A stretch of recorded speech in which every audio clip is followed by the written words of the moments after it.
let them know that although we are jubilated, but unless all African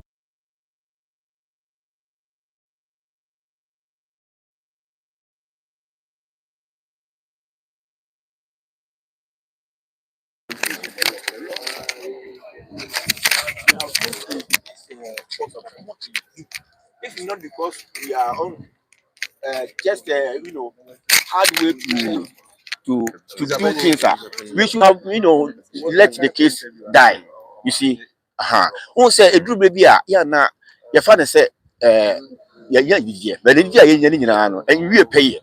A baby pay it, dear. I just say, Ghana and Mrano, the same. Now, Omobo Modi say, speed up, Mrano. Na aye adwuma tentem because ya anya ne saa ebedu bi obi wo ha obeji asem hokra dodo no afra ka se busro ne agi chidi ebi kwa se agiska nanso na ye asem no achiriti e na ama saa bre nyina ba eligi na ye agi nyina awre ho ka chi o odo ye de kunim nanso ye ntimi nsa afa ma adwo ma bi enti na hu se adofo no nyina esu no afa na ya kai ma adwo wuo no so ewuo de eba obi aga se emra na ba a chasem ni akola waja akola mfie miensa emra ne yemfa ne sese ya de wode etuo wode car na ekobọ olibia nka car no insurance what you say enti anka anya kura na akola na oja no ho no obenya insurance abusua benya insurance sese yedi asem we that for life o but why the child emra na nka bibia mfa akoda no ho emra na nka bibia mfa abusua ho na so unu se eno no nka bibia mfa insurance a ese police for the kokola no na se abusua so to the nation say eso say car and on go kubo bi a enka eba na bibia free mu although you not too there now so happiness no enwe pay at least about 70% there we say okay but 30% there we say a lawyer for no so because many say enye wo mo anka bi asem no kura no nka e bi ya tuogu a lawyer for na bom body papa attorney general na judge no so why there odo na ma asem no speed up ye betenase ye bedda lawyer for no nyina ase na fi na nanom so yankonya mu da omo kwan ni pa omo aboa ye tuefo asemi ba bi free e ba no yankan se na nanom kasa wo but omo kama ni bia bontin omo ta ye chi papa ye gina ha ye da na nanom ase ifikesie mu penifo ye wachire nyina omo tuefo ache na deda na ye hanya igya ye na aba abidie chi kakra wo se fese ke ba ne do so pa ye ni pa na kasa se ye kwei ani je wo ho pa na so ye ani je na chi no ye be hwe kwa ye be fa so a ye be minimize any die no na fe yare the next solution uni the friend ni ekutokwa bibia meka ubon se o se mebo baye obibi na ne netie bibi so ta kubo fa no huni da despite se wakoda fiase yenya na chidi ti ka ususu sese na nka enko no no efiase de mra na pese mra na ya djuma mra na ya djuma na mom no ufa so a sese yesi ye fase akana nanom de afa na Maa Adwoa ebeda obeda na so owie peye ubeje de se emra ye chita kumu no ye babontin be ka se ye gunsa ye no mabire eno na ne busuafo fa kira omo kekere akoda no ye wontima ne si ya wodi nkonim ne de ye nkasa pepri ne mum ye na tie bibi so ekwa fa so bia e wo beta kumu abre pa wo fiase ansa do bu no eno anu ye na wo ka ne ba no ho asem ususu se na nka enko ne mamo ebeboa mo oh de na nka me hwa ne se at least nka court kan akola no ho asem kakra fa ya nka aban e compensate akola da se obefa kwa bi so se akola no kwa mfie miensa nya akola ne ka se Maa Adwoa court be machi ma onkuno eti ka court mfa kwa bi so na nka won amofutuo bi ma akola no se de be ya akola no betimi enyina obetimi afnya bia ko school ahwe no ho okay ene obi hwe obi ba o mo se ebusia ho de ne papa ho na nso no se nka court fa kwa bi so ebofutuo bi to ho se abaro nyina ebia obebusa o ene court no law right kan kwasem da chi obusa e di asem na akola no obeka enti esanka aban fa kwa bi so na mo sesi ya be kasa sesi ya mesi police for ati e kwa bia so e wo se omo fa kwa bi so compensate akola no a police for asem e so omo try omo ti bandu asem omo mekan ya a police for mo di asem omo fa kwa bi so o compensate akola akola na ka se ne maame nkodi bone ana ne maame nkodi plani nku no enti a police for onyo masede na mo no so omo anyo masede a ibenya lawyer bi ono so obi fra to je dachi na obepian asem no na ba bi akwala le benya ba bi tina ewo asenie mu no ye befa so na judgment no abade but obi hwe ye bi onim de ekoba ya Maa Adwoa efiri mu Twumasi ne boye mu kire mu kakra bi ye ntiase yi waka de asemi de o se yaka se woni taku betwempena abosom wotwe ene ba se o mani ska bi so ba de oni ne ho abama ska idi Maa Adwoa ye se oni ne jai no ene o ye so hene ska enti ska na on fama no na wan fama no se yaw ne mema ne ye na o ye na dwen se sa dia obefa kwa bi su loko enti ye planting enti ne ko to kaba sisu se odwine se tama o ye so mfo ne sika ma na wan fama no enu nti na ma o hyehye se ekwa bi aso because the police for ka say Maa Adwoa kura ne se ade akobon tube akopɛ kura na ekobotimi kura ka se bia mene ne pepre ho kura no na e bia etuo ka no but oda fo mu nyina no na obonu tuo ye say intentionally oni ade o mu gira so titiru ya say jiri fo no 5 against 2 and the 5 against 2 there na omu me sure say o say de bia kasa o ye say kwa bia so jiri fo na ma sana che wona wo ya wo say bia omu makoto wona bugensi atugensi enti aye ade ka say 7 odd take 7 ni na atuno aye 5 against 2 but don't musa mona bia sasa ya ebetibi abuatia de jiri fo no e ka no the 5 against 2 there say at least enka aye say fire squad kwa na ke yitimi mam so man yin na afiri nti o last resort aye bia life imprisonment nti ye danyame ase ye na nama se kwa bia so ne omabo modern na omama asem no atwatia maye ekunimde na aba na so awrefo di achi kakra so a ade ba ko so a ma asem na ye de ne se at the end of the day no omoma no opportunity say o bibi kan oho no de wansa dispute say enye on ye sisi ade waje atum o se wonum ne ho na opaye nyina ya acho nti owo onu so wo ma to onu wa hu onu so wesu enye say ye ni age wesu pa ama me kra no me ra ho because onu so ebusua e bia de o ye de be share ni mu no beginning no when hu ni yes but and the final judge me say obibi kan o say onum ne ho o sorry to pa obi a cho ti ye nyina so ye fanya efutuo e ma ye nyina ye ho ye ntoto ya namo yie ye nhwe ye hu yie na ye ma Jesus ndi enim kan wo abrabom jidi se na beboa ye nyina ya damase nti oben ye be ko last press a we catch Ghana for last cry na Rebecca Bibia. last ma say the edo no akwa te say yemfa ne say ye na nanom ne ofasefo no na ye bom paye say onyankopɔ betie na efutu de ma wo mu nyina betimeti say ne no empratwe no o hwa o twia no ahwede yi o twia no ahwe ba bia o fi say kwa be fa bo sa anya sa no wa se bia ba bia boku bia ne sikanti na wo kwa ana say ye be say de Maa Adwoa de wi nti efutu na mesire ema no na omomo de ana mu sakira ewo nti the final judgment ya by the say no mo be ko na no so ai yebeko abia ebre bia ko bia said mo ha die ebe ma information aba na yakode na nanom ase o ase yebeko secret bi wo na pese o da na di ana na se no ana dem se say de yebeka bibia ye nka bibia wa bonche fisi ye ka bibia o mbe da na echi nya de beka chi ye nka ya da 2 years 6 months na say enfie mi no abusu mi sia e na tere nche mi sie ya da bia ye ko ba ne dia finally otemu for the two just say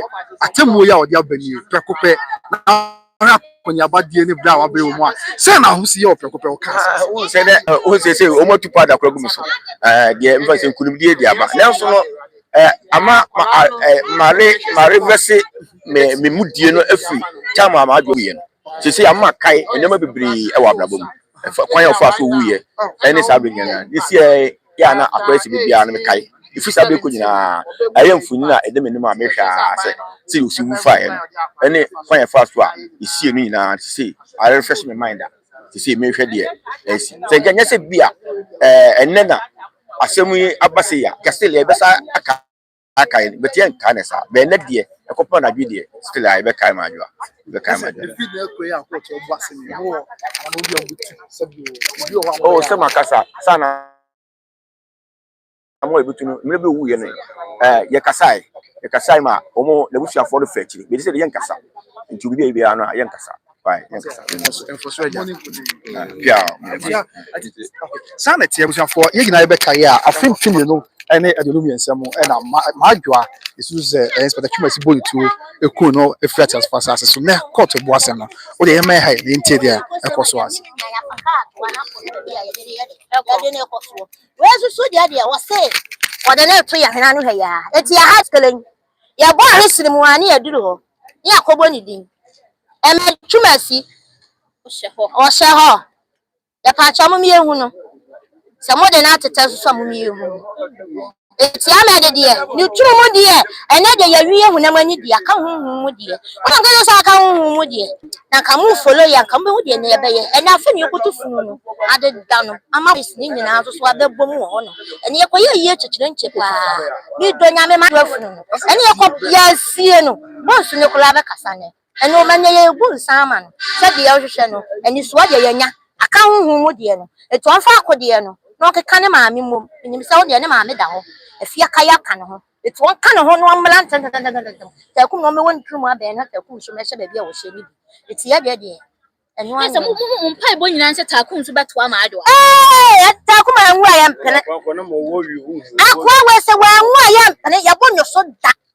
me dia me pa ya ne se na ka me hwe se police ni a police ni a woni mu de me ma de nyina na se nya ya se ya twentwen na ase nyina police ni a woni mu de na afe no wotimi koye nyame na asem we no eti na me pade a aban ni pa bi ya ade a ye de wo mo ye den e fa so ese ye civilian yan so ye ya ade a kwanya ya na ye twa sa ne de maye no eti na me hwe so wono so no ye twa sa sa ne de aye den e de amana na enu ti na ase ye go ni em be 2 years yi e ma ye no ene ne ye ba ye no so no se de ye de ye civilian ne be ko no sa so ne ye de ne ye den e ko eti mani adwo ho eti afa ne ono so ye ni be diri ye diri ni so awie ka hu eti afa ne ye be so jata ne ye no e wo ni tumu a ta kum kwase ampanyi me mama mi tumu nya me ma ne mofo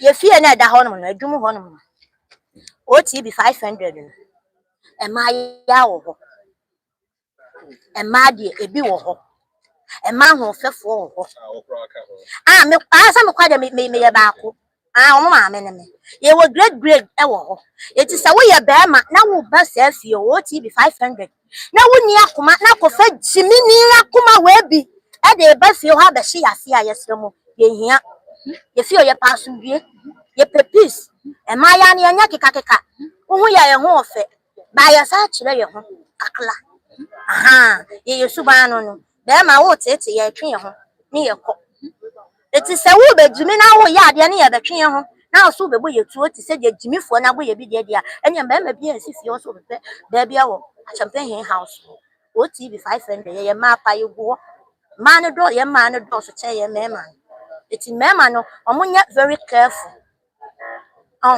ta kum wa haye pa Adwoa no esi de ma no si nyine me da Ghana fo bibia wo bon pa ye ma ye nyina ene de wa mo pa ye ma ye nyina ye da wo bibia se ma me judge ya wo tena atemu we mu ye da na sike be hu so oyo ba tampa nyankopon hira no nyankopon tunu kwandem nyankopon ma ni bibia wo ye bia nkoso ye wiase so ya judge fo no ya lawyers fo no omo so nyankopon hira wo mo so omo ye batan kokoduro fo omo sure omo hye nkuna ya bedu samle ami anya ahoden ami anya ya nigye ye da wo munyina se na ta kuma ya ne de jimi na ojimi ye no na sta mani ni bibiem ala de ho ahwani no e mani nye biem on san ko school me dia me catch sa judge no on school lawyer no on ko school na ne bluff kra nya me eti ya da mo susu mu nyina media fo nyina ya da mo ase na me ko ponshira. Right, so that's the news. I think by Grace TV. So the news is that you about Maa Adwoa. Yeah, I think Pimienu and a Jerome some in the year 2023. That was in the April. I better just say Twumasi Edun Sabi Abusia Mesremeka Yesu say pose ni bi inspector bi abu the two ben say enum ekonsia na fiat as fast as ya no kure asem no be ye deja e wo ye my god mu ha ma Ghana ban ene mpanyufo do aka ina so asem no mabusua ye di asem we chia adi mu amane bo ene mu nchemu na abeso mo nene ena yankopon twedi ampo adaro ma court me tire the Twumasi High Court action assembly story a wo de atemu aba na atemu ya Twumasi High Court e de aba ne se sa am no ka say de eye Inspector Twumasi takum sentencing to life imprisonment. The news is that Inspector Twumasi has been sentenced to life imprisonment after killing Maa Adwoa. Says the be can alleged, but somebody here let me confirm the amount. Say, and yeah, that you are saying, my person that you are very kana or you are atuja. And the news is that Inspector Twumasi has been sentenced to life imprisonment after killing Maa Adwoa. Say, it's here. Na busuna bako apa ha. Na ben that nothing. What can we get? I guess what we so when I can whatever. Then I say, yeah, we dey not for the help of not for the my idea my idea. Let's show na asase kra any be more than what you actually for other Well, mesone Maa Adwoa or Papa Kuma or Papa ne dey say no or abrotire. In the case you shall see now. Me na de bia no me di akire wa ye wie sei no ye free mo bai bia so me frɛ no na me de amane na ye de amano nti ye di akire na wa wadi tua Ghana asem osofo be jira me nche sei de ye wie de jira me nche Ghana asem wa wadi tua ye sha ase afoforo ye kɔ ba bi no na mo kra we mo brɛ mo ho saa ye de engosi aga enso mpanyimfo se asem bi e wa asase ye no e wa wie ye no enene obi sori ya o se o asem we engosi aga enti nena bibi free mo ba ye no akwesi aga na akwesi aga sa de tie enti kakra meka ho ne se de bibi e wa asase wa wie no sa pepepe na asem wi e dia be wie na emom no nyame ne yeda na se ona na oye in charge of case no ehon sensem bia na de nyame asese bibia ye de abana wie na emom ye futuo ma ye nyina as Ghanaians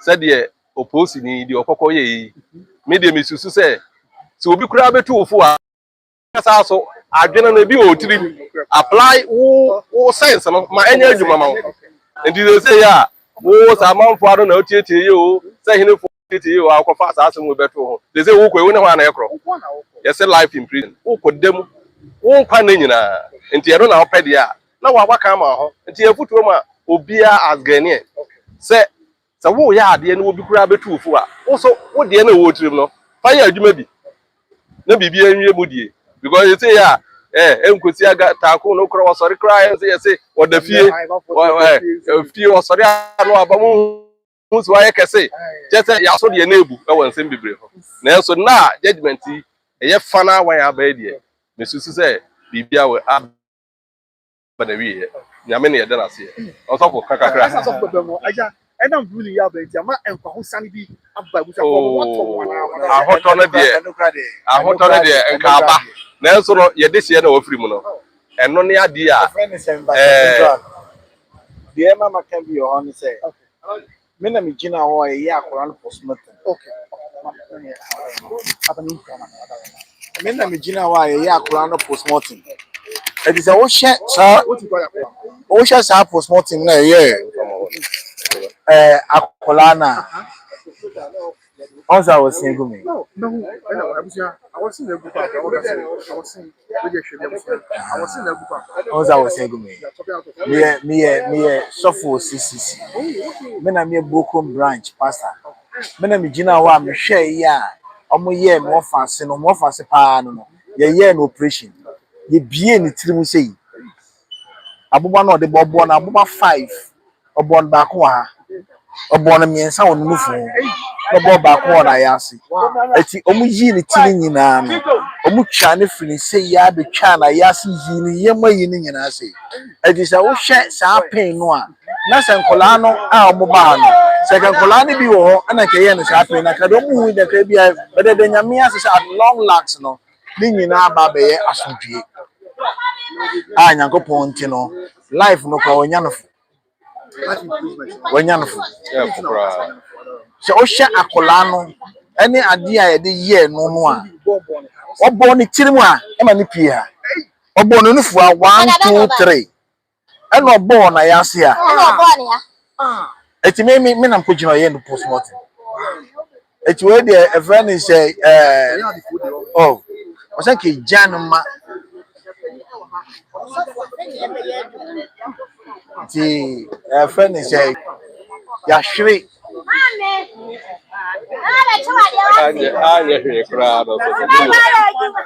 Adeɛ baako wɔ mu ne sɛ adeɛ baako a ɛwɔ mu ne sɛ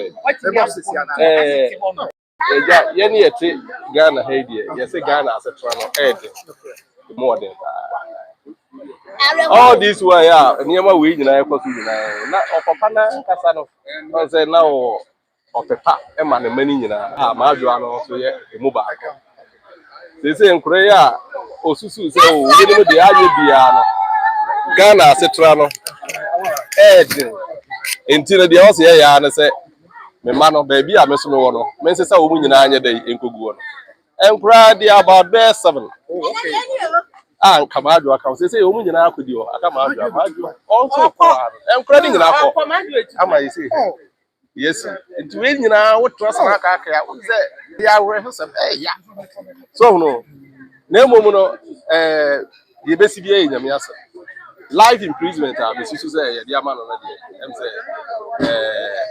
ɛyɛ ɔnkɔ ɔmfa nkɔ yɛ adesuadeɛ sɛ wɔkɔ na sɛ wɔbɛba bio di a ɛne ɛtɔ gye wɔno a ɔmma bio so a ɛtɔ gye wɔno a saa life deɛ sɛ yɛde ma wade a yɛsɛ nka wokɔ na wonkwa ne nyinaa nanso no yɛmfa no saa yɛbɛsi bi yɛ nyame asa nti aseda ne yɛde ma obi biara na mmom adesuadeɛ bebree ɛna yɛde ɛwɔ mu adesuadeɛ bebree wɔ mu yɛmfa bi ne yɛso a yɛyɛ ti wiase ni no yɛmfa bi ɛnyɛ bra yɛmfa nante baabi a ɛbɛkɔ biara ɛm sɛ kakra bɛka deɛ ɛtwa toɔ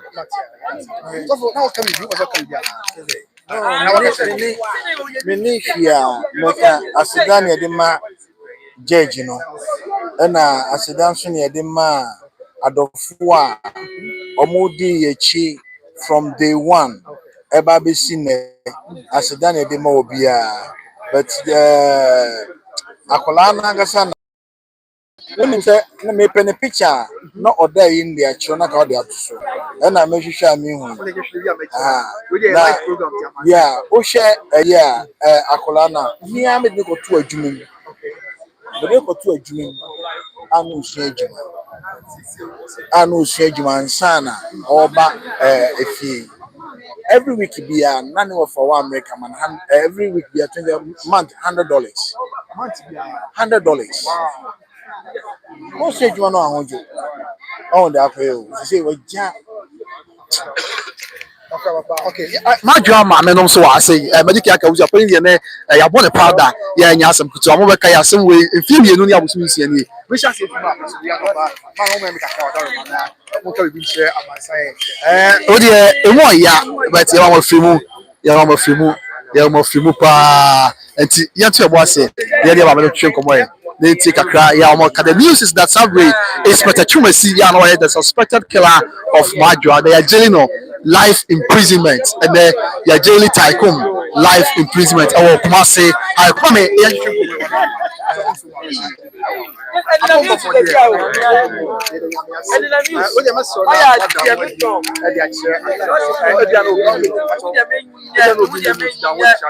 me pacho me Maa Adwoa man. Okay.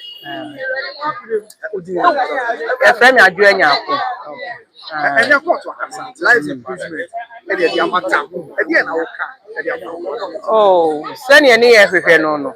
Sa pepe penny enya no. Yaman life in prison. Send your near sa any yenya no. Na asida any de my lawyer no. Mr. Aye. Asida ni de my lawyer no Mr. Aye. Any judge or banner what na say edi asemono. Ye de asida any kabia. Any de mano. Erade ma omo kwatintin ahodin wo mu. Onye wo mo akoma so ade ma no. Omo G9 ACP sinkete ese asem no da bia mra da bia no omo behwe no omo de ato. Enti asida any ayeye ne de manyame. Ai. Si eba ye sa no. Ya jeli ne de bet na reho asa aba. Ni akai Maa Adwoa. Na ya kai Maa Adwoa. Ya jeli no arewa saba. Say Maa Adwoa ye tu ye ni ase ye hu. Ye tu ye ni aye hu Maa Adwoa. Wo. Na ne ye koma wo life a. Wo be kasa wo over 10 years. Enti wo sre wo pa chaw. Wo ba ni de wo dwen ni hu. Na Maa Adwoa ba ne. Na Maa Adwoa ba ne.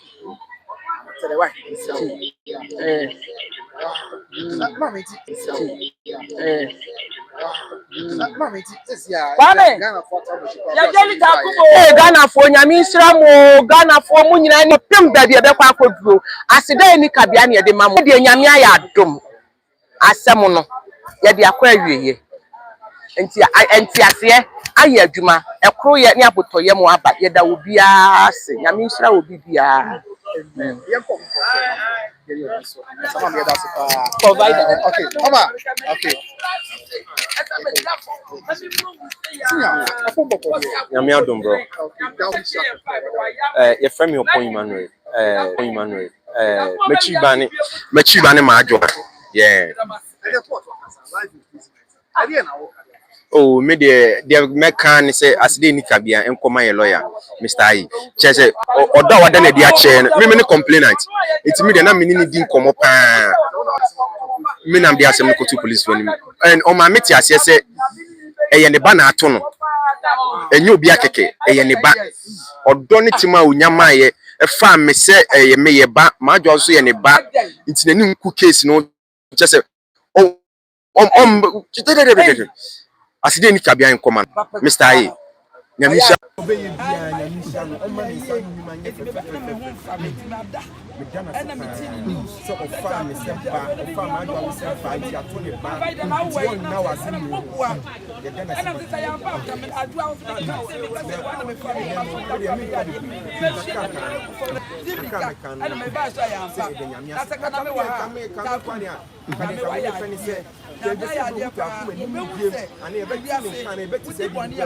Sound. Let's go. Labianca, Foreign Squad, you know.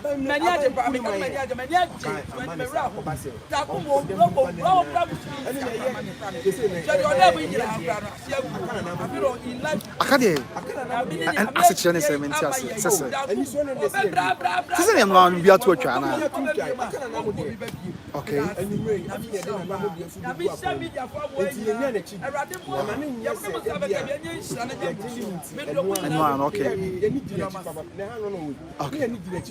Let's say we two among soon. Okay. Ability and among base and okay. But one to massive. Wow. Yes, I know. Okay. Wow. Oh, police no come oh, uncle baby, I police. I'm on for tie cap.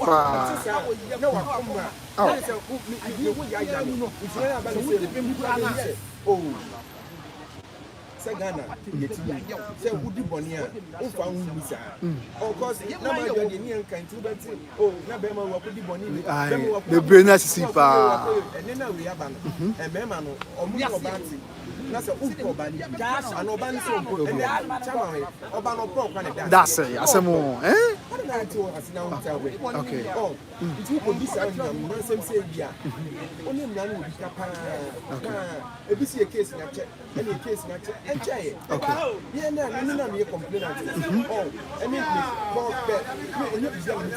okay. You may have possible. Oh, that's a case and check.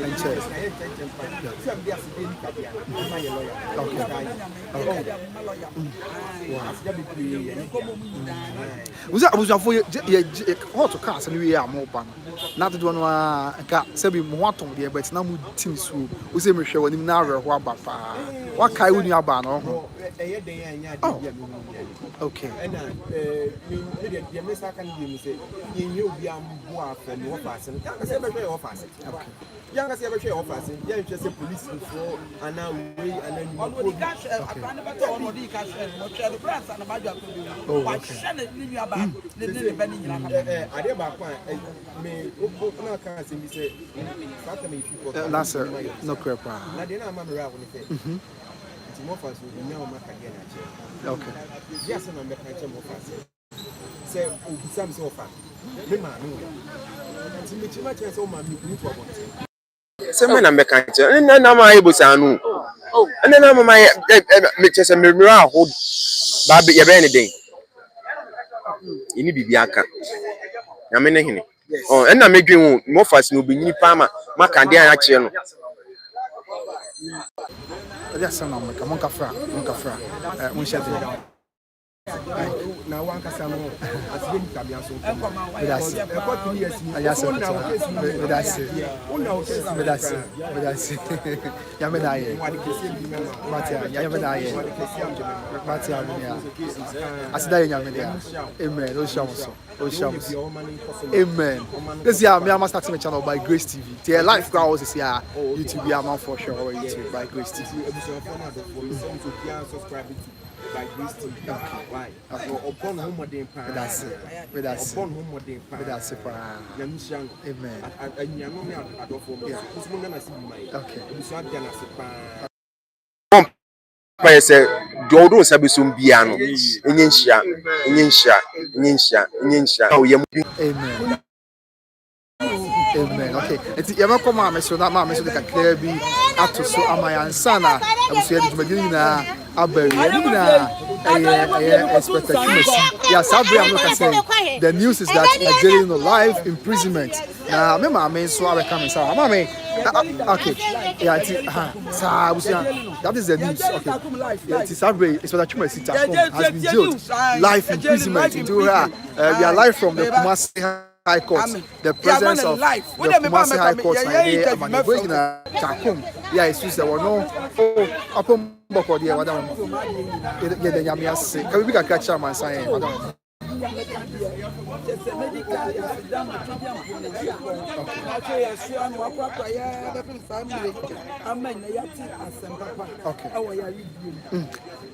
Okay. And some what do you church? 2 years, 6 months. Okay.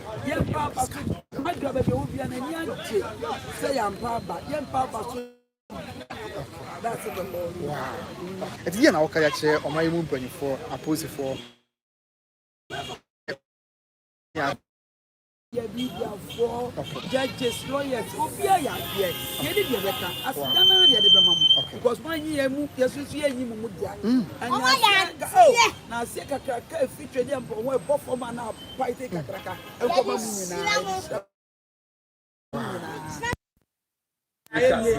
You do have to be pronounced. You do have to be pronounced. You go see the brother. I go see the brother. I win national anthem. I go see me. I go see me. Name is Bessie. Yes. Woman, Yame, Atafu Yame. It is same better. You mun have to see na monkey can't you be a mass assembly and constitution. I go see shame. I could be a jailing for life. All of you are sick. Mama, tell me what I found. Someone didn't find me so almost somebody to a yam, I come out to a yam. I had no didn't call your mamma. It's any Jamaica. I never done a baby.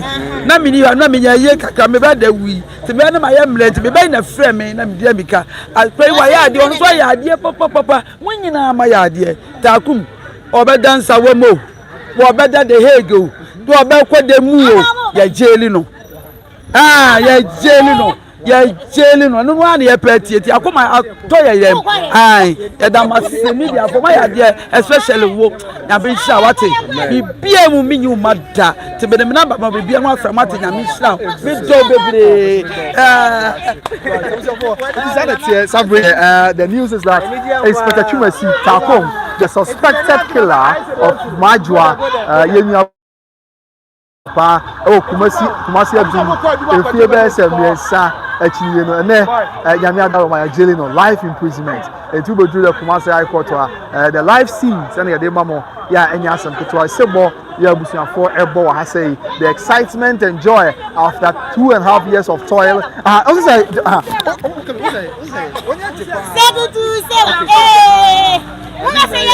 okay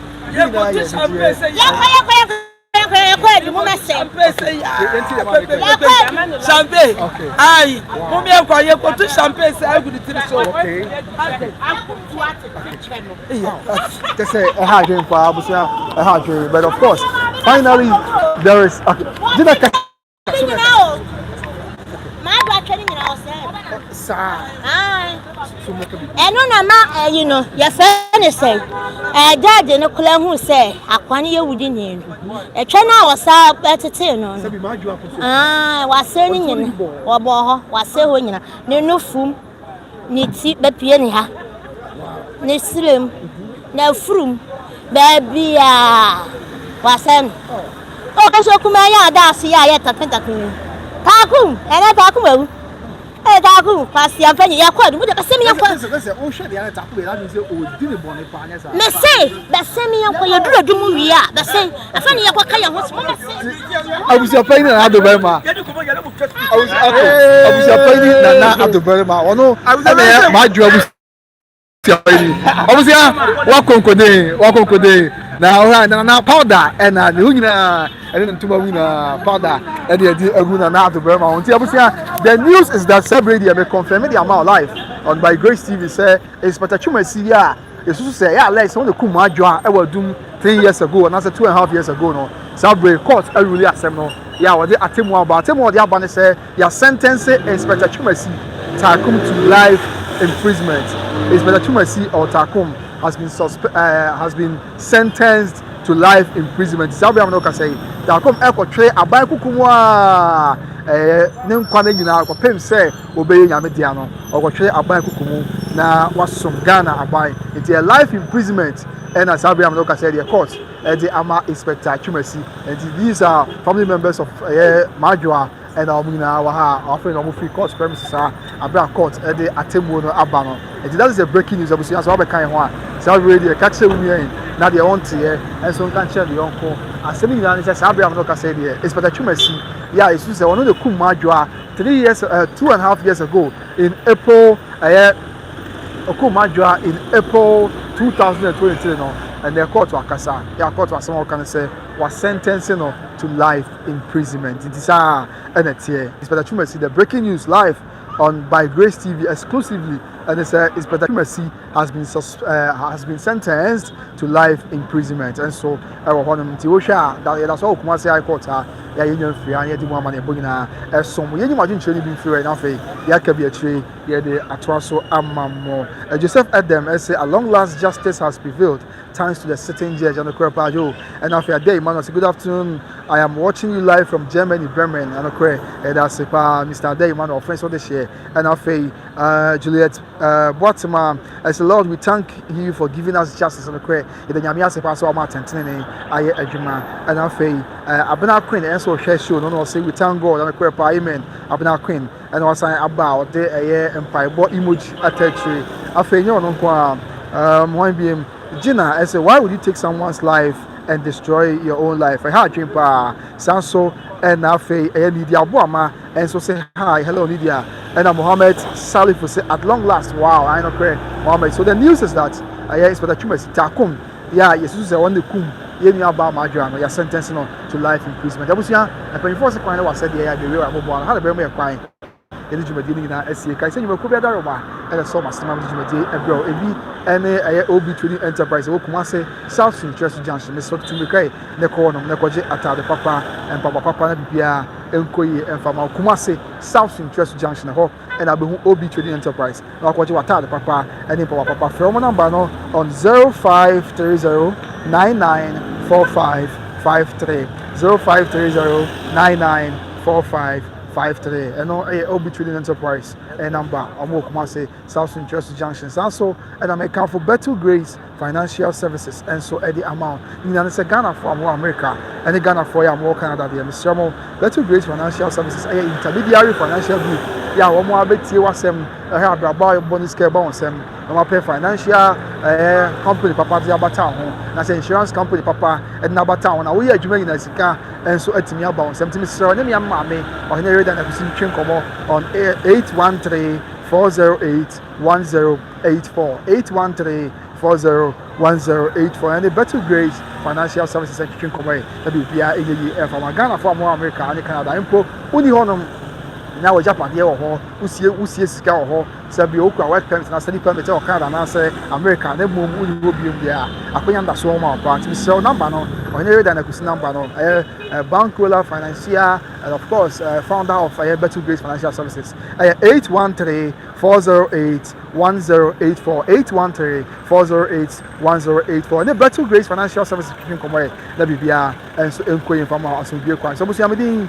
e de kwabna wusu Twumasi High Court and the Diamond boy ebro and the news say the medical catch on and says Sabri Amanoka said here yenu abema Inspector Twumasi takom ya alleged na alleged say on kum Maa Adwoa no ya sentencing no to life imprisonment right from the Twumasi High Court inti ha and the brother kwan de nyina apem san sempa force kwan no e wa said here ya ebewie e wo ya bombo an medase say wo je bre na wo hwe me life on by Grace TV. So repemu ibedi asem ye china de beto fo bia enso ye de asom kai say ensem we ampem ha wo bi nsam ibedi achire ne de akai na ibedi achire na me adom na odom ye nkwane ahoden na de bepie from abia so ye de asom but then after 2 years and 6 months of trial court really na day finally or day atemu no abetu edwa kai say asem na ko ba asa is here in April 2023 no and I'm saying murder case allegedly no is say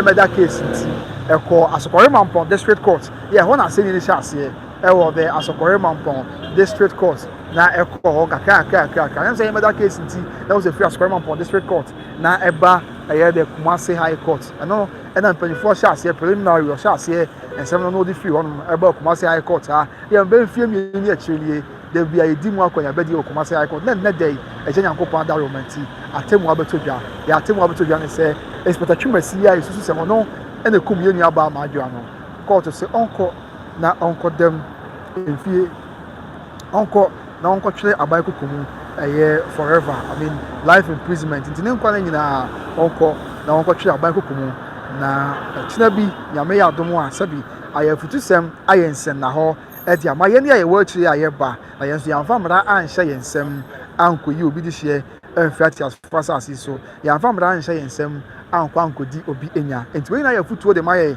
abusuya ye ne aye ba se yenhwe ye titiro pa se ne obi ewo anamontuo bi odomu anamontuo empinatwe wa anamontuo ekoba se nipa no ka se ompa ye biem ontimi ne entina biem a abusuya yenya nipa no monko se bi nipa no ka se odom po ne da se na also one of you yenya nipa no monko san se ye wonko a ye wade nyina nyame nkuye ne a enim dia ebenya san se bigidi ye pa se ye nua be ma Inspector Twumasi Amba Twumasi takum se wonya abotre e na wan famra anhye ne nsem anye enyema bi a okoye ya sabre ankoda so akura na sumdue ekura ne nkwa nkwa ne da so kura ne ankoda so akura na sumdue ekura sabi ne fa ahudie ya otimi koba edine djumadie se de sefata enso na me se opre ne ho na oma abufuo ba ne hunti e na okodi awi a ti sei ya sabre am no ka sei ama akwakọ wie di sei ne court ya betudwa se wa sentence not to life imprisonment are home a enya se peto akwa yes say and ankayi na yehwe no so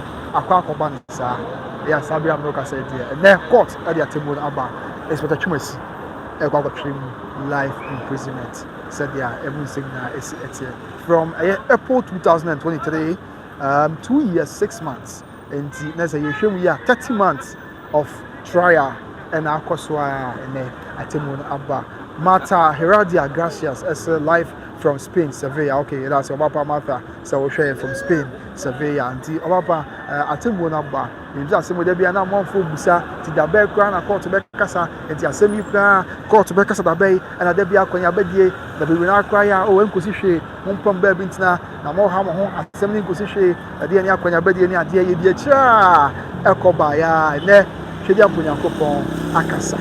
Akasa Amabia Ayasum.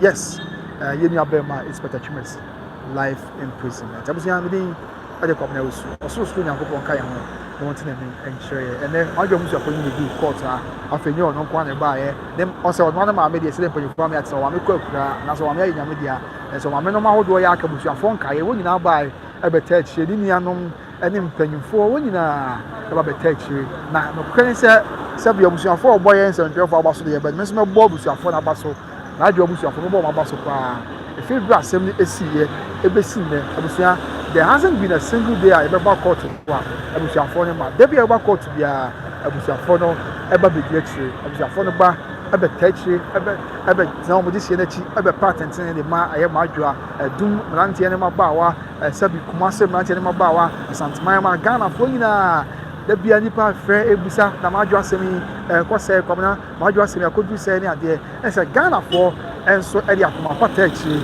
enu nti na nyame aye adom asabi am no ka sɛ sabi asɛm de timi akwa akodu baabi adui ni nyina ya akoma pa ya Ghana fo nyaaye edi tai aye asɛm na chi enu nti na asabi am no ka sɛ de aba beju the same nti that is the news ya me confirming the amount and the news is that abusia yeni abema is for the Twumasi post inspector ya isu sɛ okum adwoa no ene the court are confirming ya man life imprisonment but they be an obi ni mu asem ni mu abusia the background of the story men kan on kwana for your say the background of the story they say is for the Twumasi a post inspector ya wo ye adwuma Kumasi asante mantem ha na o ye adwuma Kumasi asante mantem ha obi a waware e wo yire e wo ma se be oba men kan sa na no na obohia ababa bi Kumasi adum ababa wa ya friend say Maa Adwoa obohia na Kumasi adum ha na abusia obohia ababa na Kumasi adum no and I this Sabio Mr. a person at Tony says Sabio was only 2 amount. I am penalty, them afford the and none about Maa Adwoa and so Tia man say on the bet now, only with 2 sound amount. What Tia man shall see so only 2 amount, Sabi or Don Equine so 8 amount. Then no, and the could be a Maa Adwoa catches, but the Twumasi and there, Yajan life imprisonment. He said, be 1 million champion, be 1 million sauce be now, or by say, no Jano. Now share the nyame ebe e ama I know and as for the Twumasi eduabi no be obsessed with yenu aba Maa Adwoa ti o ye say on ti ase e ma yenu aba Maa Adwoa enya na identical na Maa Adwoa pese odia no o ti ase ni enti o ma kwan e ma Maa Adwoa enya no te ko ye say ase ni fancy o mpa ni biem den so chinchina a so atodom ye ne onam so atodom ti o mpene e ma ne nko e ko ye bibia ho e ma eduabi bi kwa busa fo ma ye ti ase se na Maa Adwoa edware e wo omu fie adwa ye meseme kan omusia wo de meseme ka sampan fo mani wa na Maa Adwoa wo mo afie edware o ni fie edware no so the Twumasi ba ho e ma na wa frɛ no afɛ Maa Adwoa amfa ne kɔ na mse na Maa Adwoa se o ja ni Maa Adwoa amfa ne kɔ e ma so the Twumasi de abufuo ekowura wo mo adwa ekowura Maa Adwoa adwa ye a wo a wo dware no sabi ne ko ham so ho bra na abusuafo ho enti ko du ba bi na so the Twumasi sabi o meseme ka na wa ye obsessed kakra e wo Maa Adwoa ho eboku abi Maa Adwoa is 1 million tabi no won tene ho ase na kasa ni na musu na nchemu ne se ye wo fa igwe ne kasa Maa Adwoa papa bi ade tu dwan na Maa Adwoa papa o se Maa Adwoa papa wa brochi ti na wa na adwen se ye Ghana mu aye den na sabi abeshema ma ye pem so ye ham so ye kobenti Maa Adwoa papa se oba be fa ne ba Maa Adwoa e de no akọ aye akontu oba be fa ne ba Maa Adwoa e de no akọ abrochi ti na no obo ba no ya gusu ye ne nkata akra na eno so Twumasi yes there be say Maa Adwoa ebeso jana dia ompene maninya enti mu obofo ni ade na dakro aye so the Twumasi soma aye e ba Maa Adwoa down to me e go fair Maa Adwoa e de ne ba aye o Kumasi adu oh do fie towers o ye nim Kumasi ye no what cocoa board na o sane do fie towers and chawo sa casman o and chawo ma sa do fie towers wana kwan a o sane dia kɔ aye railway police station sa kwan na so se be Mr. America o de kɔ he ba champion na himfie wo no da bi adu akwasi da yero abegun san san patem wo a na ya wade numre bi se be best of no kono empatem wo ebra Maa Adwoa e ba be chance the Twumasi woni ma se won na beka oba ye no ni di nkomo adenti na asem mpem biem na Maa Adwoa so ya no mpem biem so pese me to aso se me bo me bra na me hwe ni nyame be ya ma me so esan se me kra de me no ye na nye o wa yere ani mu nsem bebre ni ade eno na wo mo ham so no a se na expect Twumasi nso aboa na ho edi tuo ahye na ho aba ya prekope wo yi tuo ede kasa no be se num ekonsia so eyi ni flat as far as ya na enya so to anje busu asem ni na kire mu na matongo ase cheche mu e dia kire mu je ko ba asa no e be ya o man no asem Ghana ban eso asem no mu ene emu akonya badie ye ko Asukariman district court Asukariman district court shall see exam asem no so and am say ye murder case ye criminal case na murder case nti if Asukariman district court e ba Kumasi high court here net day after so many months of trial, after so many weeks, so many days of trial, so many days of to and fro, oscillating from our households to the Kumasi High Court, finally, the Twumasi High Court has given a judgment, and the judgment is that Inspector Twumasi, who was alleged to have murdered Victoria Dapa, also known as Maa Adwoa, has been sentenced to life imprisonment. You know, and the Akoswa, you didn't know man eba abesom so ya cheche ni na macho ntebusia saneti yi na ye mfa ntu ye hofo yi na ye nti asem yi ye mfa ntu ye hofo say yesre edu e bia ma abufuo enim enye nioma ense fata isan se e bia abufuo di anim ye koye nioma bia ense fata chinanko e bia de oyene na de ohaw amade ne owuo na ebebre nti mo yenye ne saa na ye fa akoma pa ne to na nti yesa ye ma ni betum pon Ghana betum pon na bibia ayaso ye busia me de komna wusu da say